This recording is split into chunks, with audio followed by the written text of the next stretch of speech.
evening. Just wait for a few more people to come in. If you're in the live, please let me know.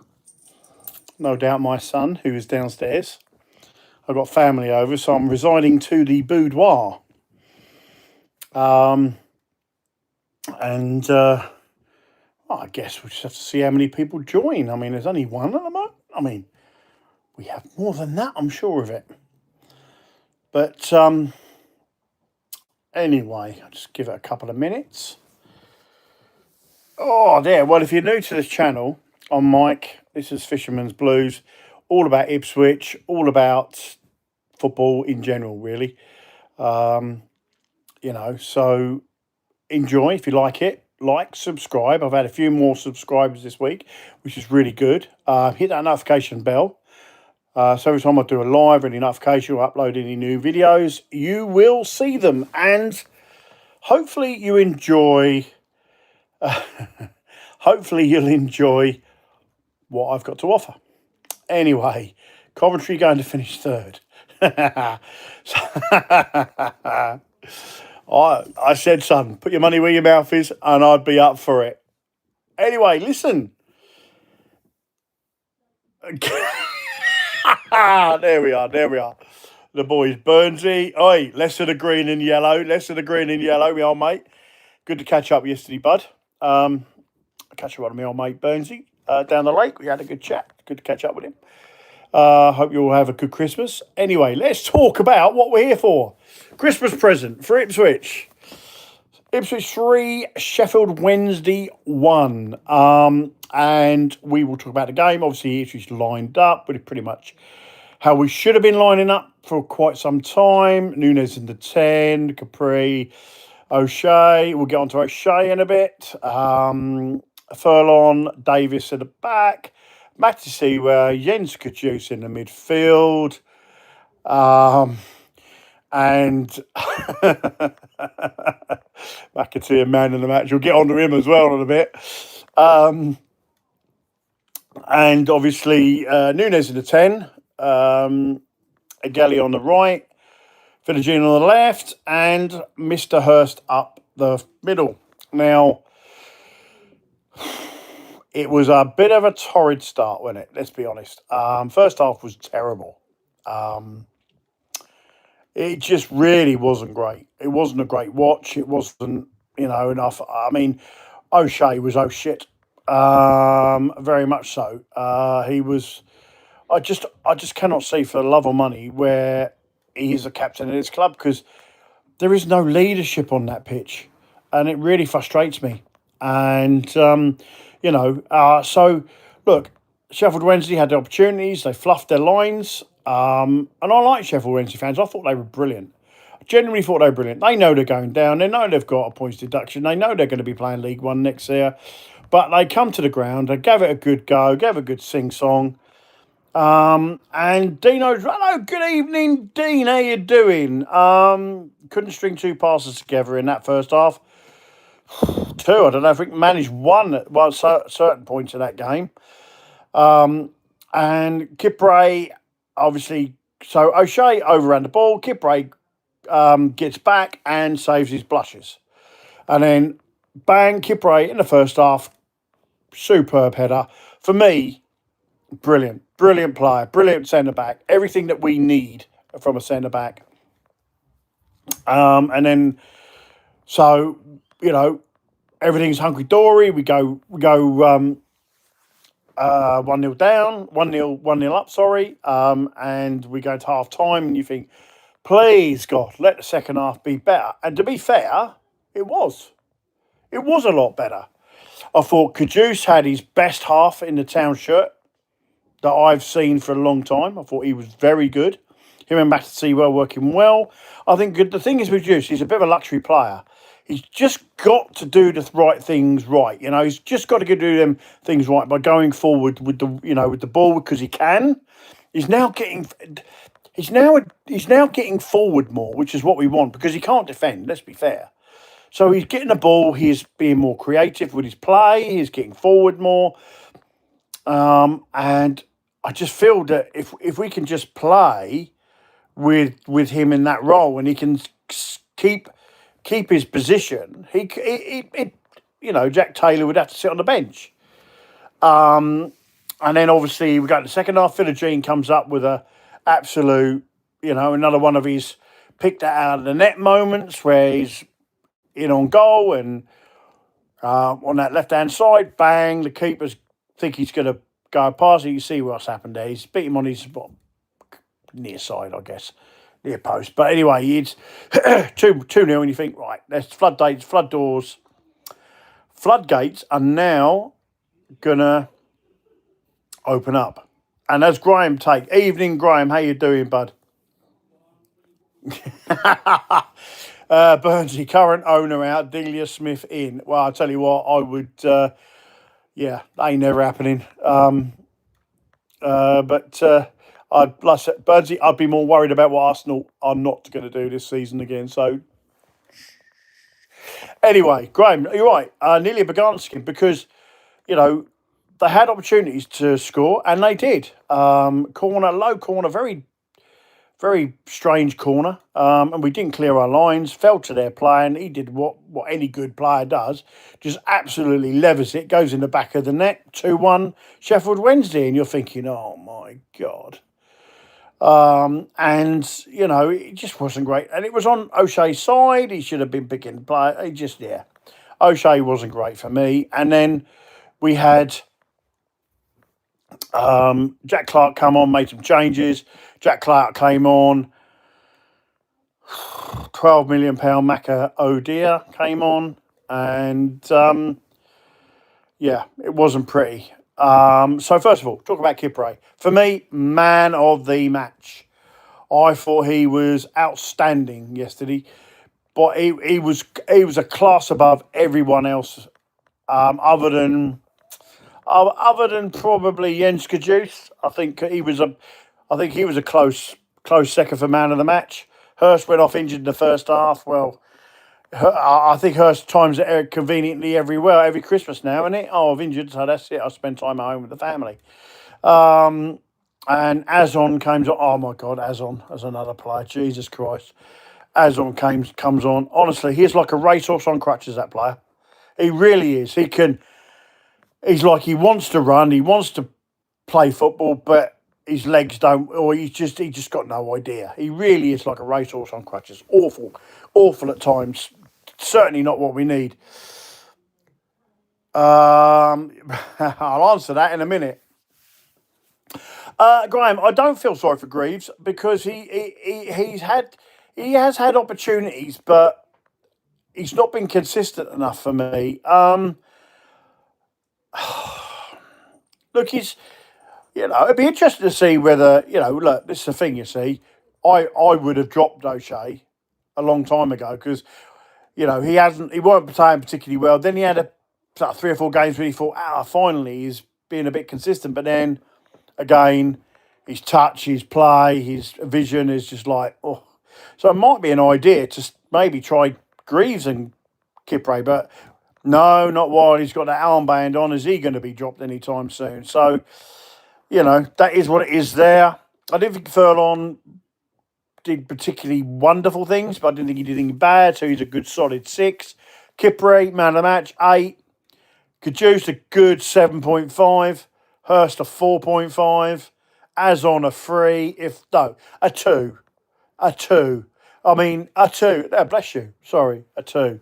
Mr. Absolute in the middle of the goal, and all you got to do is direct it onto the goal. And he fucking missed it. I mean, Mr. Azon 50p head. Awful. And then, oh my days. Oh my God. McAteer comes on. And I am so sorry. I'm so sorry. But McAteer, look, I get there's people saying it's not his fault that we paid that money. But for me, we've had our pants well and truly pulled down for that player. He's just... It's Caden Jackson 2.0, but at least Caden Jackson had a little bit of an end product.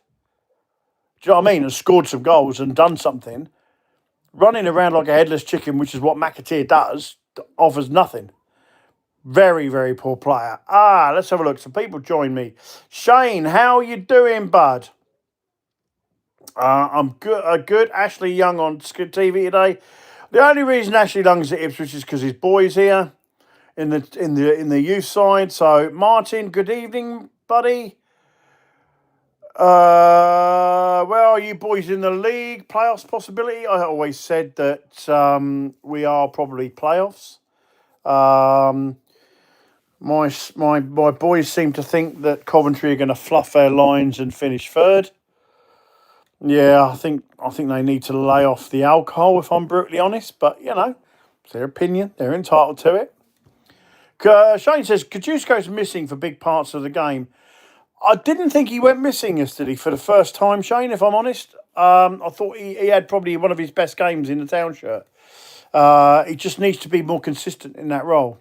And then, obviously, but McAteer shouldn't put a town shirt on again for a long time. I think he needs to go out on loan, so he can't, though, can he? I mean, paying, say, £4 million for McAteer, you could accept that, right? Still bad business, and it's a risk. It's bad business because he's not been great. And then, but you pay £12 million. That's embarrassing. £4 million of risk, £12 million. You expect something, and unfortunately, McAteer hasn't got anything at the moment. Look, if he comes good, I'll sit there and give him the same praise like I did with Jack Clark. Thought Jack Clark had a poor season with us last year. I still don't think he's as good as some people may think. He's got something about him. Scored yesterday. I thought he got a bit lucky with some shambolic defending.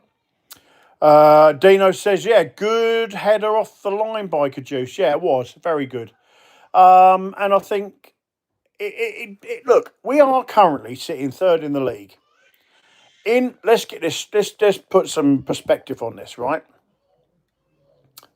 This league is one of the worst championship leagues I can think of in a long time. There's no one of any real quality. And I'll even go and say that with Ipswich, and I would say that with Coventry, and I'd say that with Middlesbrough. There isn't enough quality in this league. But the team that's run away with it at the moment are Coventry. They've got something about them. Yeah, they've got red cards, they've got injuries at the moment, and they've only won one game in 4, I think it is. They drew 2, lost 1 to us, and they've won 1. So they've only won one game in 4, but they've got 5 points out of 4 games. 2 away games, tough ones, Preston, and what was the other one? Bristol City. No, they lost. They won beat Bristol City. So in fairness, they're a good outfit, and all bar a few injuries, they might have a bit of a blip. This might well be it.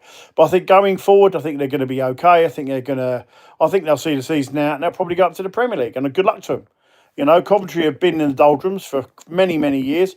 I grew up with them being in the old Division 1. Grew up with them being in the Premier League, and and it's like I said, they're an old club that deserve to get back where they should be. So good luck to them. Middlesbrough, I think they're the team to catch, and I think they are the team that if we are going to get in that top spot, are the team that we've got to catch and get above. But we're third, and we haven't played well. This is the strange thing. We are third in that championship, and we haven't played well all season. Bar maybe a couple of halves here and a couple of games there, right? We haven't played well, and we're sitting third. This is how poor this championship is this season. But we all said, everyone, including me, who, my frustration with McKenna is we should be beating teams like Oxford. We should be beating teams like Charlton, right? And we should be beating teams like Wrexham. But you've got to, so when we lose to teams like that, and we lose heavily to Leicester, outplayed, outfought, outbattled across the whole pitch, it's when things are starting to think, Christ alive, So look, we're third. I said, if we're not in the top 6 in Christmas, Ken has to go. I wanted him out a few weeks ago. I'm still not convinced on him. But I'm happy to sit there and be wrong. But it is what it is. it is what it is, and we will have to just deal with it and see where we go. In as for players bringing in, I'd bring in another midfielder. I'd definitely look for a number 9. Bring in a number 9, a player that can play there. I think Agueli could play there. I think he's got that ability, something about him. He's got height. He's got tricky feet. I think he's got a bit of pace. I think he could read the game quite well. He comes with good pedigree. With his previous club, scored plenty of goals, scored more goals, quicker amount of goals than Haaland. So, bring Fark in, he'll get the job done. You can fuck off. Josh Sargent, yeah. Look, Norwich are never going to sell Josh Sargent to us, are they? Not in a million years. I'd have him because he's a bloody good player, but never going to sell. Never going to sell that. Please say we will lose at Millwall and Coventry, Mike, and we'll win. Yeah, and we will win. I think we'll be lucky to get something out of them 2 games. So I'm not looking. I don't think we will. We got them and Pompey, and then we got Blackpool in the FA Cup. For me, Blackpool, the FA Cup, stick the under-21s out. I couldn't give a shit about the FA Cup. We're never going to win it because we ain't good enough. So what's the point of playing a strong team and getting injuries? Just stick some players out there and go for it, But yeah, it's been a tough old season really for us. We've had some good moments, some bad moments, but I would argue 80% of the time our game's been poor. But we sit third.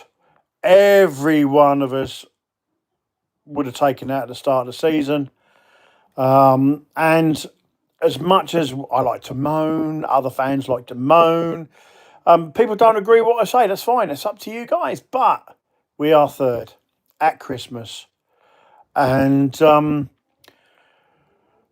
let's see what happens after Christmas Day, up Boxing Day, and then Saturday, and then New Year's Day, and then we got the FA Cup. So, look, let's see what happens. But I'm going to leave it a short one tonight.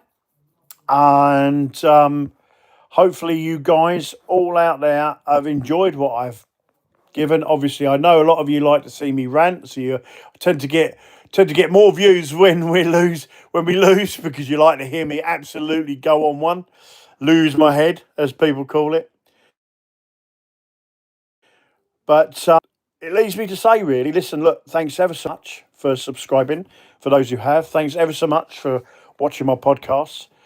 I want to wish you all a very Merry Christmas. I hope you all get something you like. And I hope you have a wonderful time. Remember, drinking and driving kills, so please don't do that.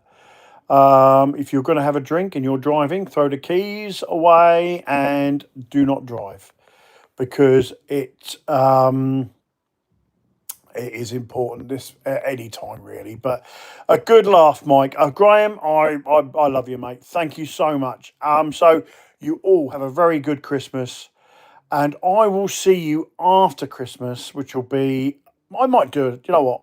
I'm off Christmas Day. I'm off Boxing Day. I might come on for a live after the Millwall game. How's that? But anyway, from me, from the Fisherman, this is Fisherman's Blues. I'm Mike. Merry Christmas all. And we'll see you after Christmas.